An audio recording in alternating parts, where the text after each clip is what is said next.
ಜೈ ಮಹಾಕಾಲ. ಬದಲಾಗೋ. ನೀನು ಮನುಷ್ಯ ರೂಪಕ್ಕೆ ಬರದೆ ಹೋದ್ರೆ ಬೇರೆ ದಾರಿನೇ ಇಲ್ಲ. ಹಾ, ಬದಲಾಗೋ.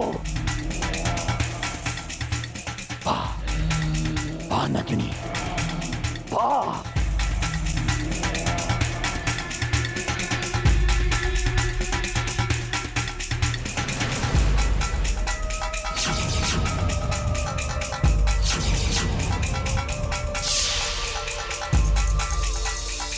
ಏನ್ ಬಾಬಾ, ಈ ನಾಗಿಣಿ ಯಾಕೆ ಹಾವಿನ ರೂಪದಿಂದ ಮನುಷ್ಯ ರೂಪಕ್ಕೆ ಬದಲಾಗ್ತಾ ಇಲ್ಲ? ಏನಾಯ್ತು ಏನಾಯ್ತು ಬಾಬಾ, ಹೇಳಿ. ಜೈ ಮಹಾಕಾಲ.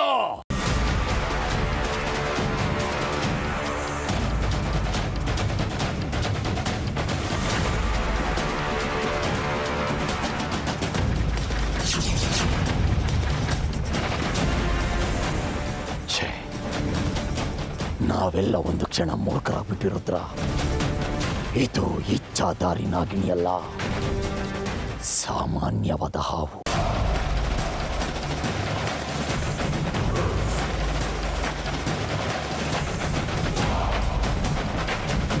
ಏನ್ ಹೇಳ್ತಾ ಇದ್ದೀರಾ ಬಾಬಾ? ಇದು ಬರೀ ಹಾವ. ಹಾಗಾದ್ರೆ ನಾಗಿಣಿಯಲ್ಲಿ ನಿಮ್ಮ ಪುಂಗಿ ನಾದಕ್ಕೆ ಎಲ್ಲೇ ಇದ್ರೂ ಬರಬೇಕು ಅಂತ ಹೇಳಿದ್ರಿ. ಹೇಳಿದ್ದೆ, ಆದರೆ ಅದು ಬರೋ ತನಕ ನಾವು ಕಾಯ್ದೆ. ಯಾವನೇ ಇಚ್ಛಾಧಾರಿ ನಾಗಿಣಿ ಅನ್ಕೊಂಡು ತಪ್ಪು ಮಾಡ್ಬಿಟ್ವಿ. ಈ ಹಾವು ನಮ್ಮ ದಾರಿನ ತಪ್ಪಿಸ್ಬಿಡ್ತು ರುದ್ರ.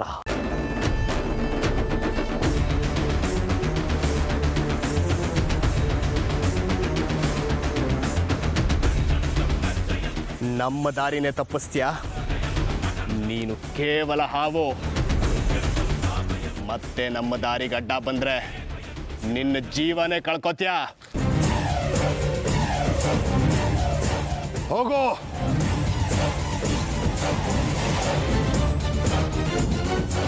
ಈಗೇನ್ ಮಾಡೋದು ಬಾಬಾ?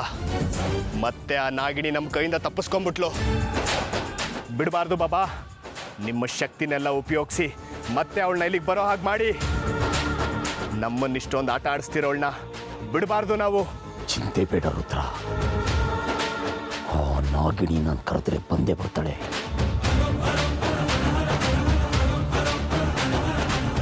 ಜೈ ಮಹಾಕಾಲ.